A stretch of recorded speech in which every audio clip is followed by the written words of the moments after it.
Hello, as promised, this is going to be my annotations for the reading that you're doing this week, which is this introduction to an older volume on poetry. But I find it to be, while a bit dated, very useful in that all the definitions and tips that it gives for analyzing poetry still hold and test the time and will be useful for you in your next assignment.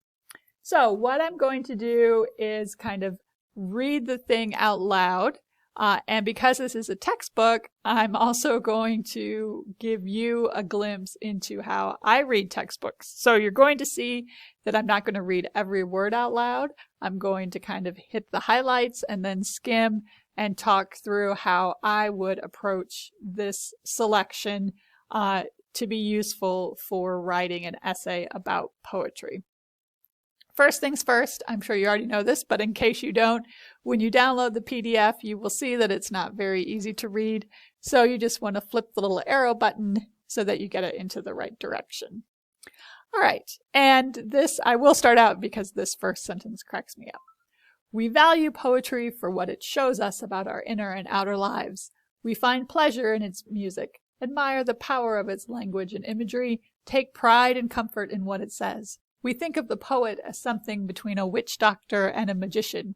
Poetry, we believe, is special, magical, spontaneous. So I don't know if I still entirely, well, most of this I don't agree with, but I do admire the author's efforts. You know, you do have to start somewhere, and trying to capture really what is poetry, what does it mean to us, is a difficult thing to do in the beginning of a textbook. Now, then it goes into this nice comparison. Here, technically, it is a simile. Poems work like engines. Remember, a simile, of course, is a comparison using like or as. And this paragraph, as you kind of skim it here, does give us the idea that when we are just reading poems, it's like we're driving a car. But then when we have to analyze the poem, it's much more like we are a mechanic. So it says down toward the middle of the paragraph, when we later discuss rhythm and meter, figures of speech, and other apparatus of poetry, we'll be doing what mechanics do, looking into the workings to see what parts are doing what job. When we analyze a poem, lay bare its parts, we do so to make the poem mean more to us, not less. In the same way that attacking an engine with a sledgehammer not only breaks down the engine but also destroys it, looking at some parts of a poem without realizing how they fit with other parts makes the analysis of a poem destructive. We examine a poem to delight in it. When we read a poem that excites us, knowing the skill that makes the poem work can make the poem more alive and lasting. Okay, so the author of this section is trying to kind of sell us on why it is that we should do analysis, which is meaningful enough, I think. He continues on in this vein, right, talking a little bit about how even knowing more about how a poem works helps us appreciate it, and then gets us to a deeper understanding of the poem. He continues on. This is definitely the part where I would be skimming because he's now also talking about how the poem is not just a car engine, but also a jewel. You're certainly more than welcome to go back and read this a little bit. Then he starts talking in some of the big concepts. And so I think when looking at a textbook like this, it's useful to find the bold or highlighted words and then kind of go back and see if you get the gist of what they're talking about here. So the first concept that he introduces is scanning or scansion. And of course, this is our famous ability to count to count the meter in a poem. So remember that a poem, particularly when in more traditional poetic forms, so up until the 20th century, poems often contained a set number of syllables per line, and that there were set stresses that followed in with this line. And part of this was a memory technique, right? But then part of this was the aesthetic. So it was seen to prove your facility or ability with heightened language to be able to write in a specific kind of meter. So again, here's something I would just kind of scan and be like, okay, great. Here's where I can find more information about scansion. And if I decide I'm going to analyze a poem that is written in meter, which always gives you something nice and juicy to sink your teeth into and write a paragraph or two about, I would come back and look at this in more detail. Then he goes into accented forms of poetry and our feet, which we find then right down here, which you hopefully remember from some of your other classes. And remember, the foot is just the pairing of syllables that go into the line. Most common is the iamb, so da da da da da da. But we also have trochees, da da da da, anapest, da da da da da da, and dactyls, da da da da da da. So you also get some good examples. Iamb, right? I taste a liquor never brewed. So you can see it is closest to how we speak in English. So iambic pentameter, right? 5 feet or 10 syllables written in iambs are some of the most common forms of verse that we use. Then you also have some others. Again, as you can see, this is a textbook. You know, this is an introduction that's giving you a lot of gloss. So again, I wouldn't just read through this, but would kind of skim along and be like, oh yeah, right, I remember how feet work, what the length of a line is, how it's named in Latin, right? So for example, 5 feet, as we just said, makes pentameter, 6 feet, hexameter, etc. Then we have some more specific ones, right?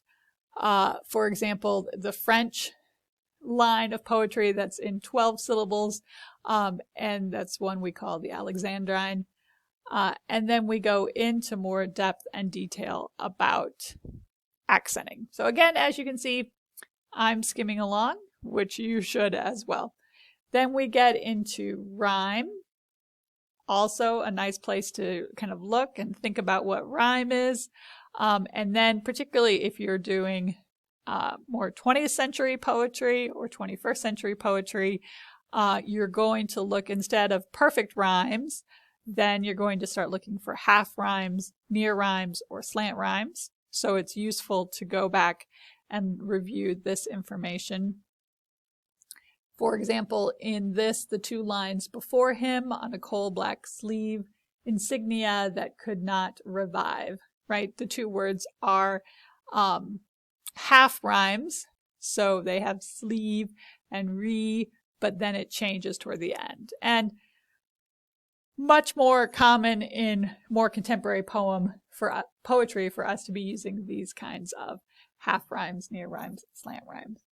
So again, I would skim through and be like, oh, right, great. This gives me a good set of definitions for some other really useful things to look for as I analyze a poem. Things like assonance, consonants, internal rhyme, alliteration, end stopped, enjambment, right? But again, I don't necessarily need to read all of this word for word. Then we get some definitions, and then we get to the really important thing, which I'm going to talk about when I analyze my favorite poem, and that is metaphor. So remember, the real heart of the poetic project is to create comparisons between unlike things. This is really the poet's job. So the poet is helping us to think differently or reframe our view of the world by making these unexpected or different comparisons. So a metaphor, direct comparison. And then, as we said, a simile, right, is using like or as. We also then have more terms here: allegory, ambiguity, hyperbole, irony, which I might stop here because I always feel like irony is one of those things I know, but it's always useful to see how other people define it. So here it says, irony achieves its effect by stating things in one tone of voice when in fact the opposite meaning is meant. So, for example, Auden's Unknown Citizen ends ironically by making a statement the reader knows to be false. The whole poem is an ironic exercise in condemning the state by using the state's own term of praise. Was he free? Was he happy? The question is absurd. Had anything been wrong, we should certainly have heard. So again, the tone states one thing when in fact the opposite is meant. All right, then we get into some of the more archaic or specific kinds of descriptions of sound, but then also very important, right, symbolism.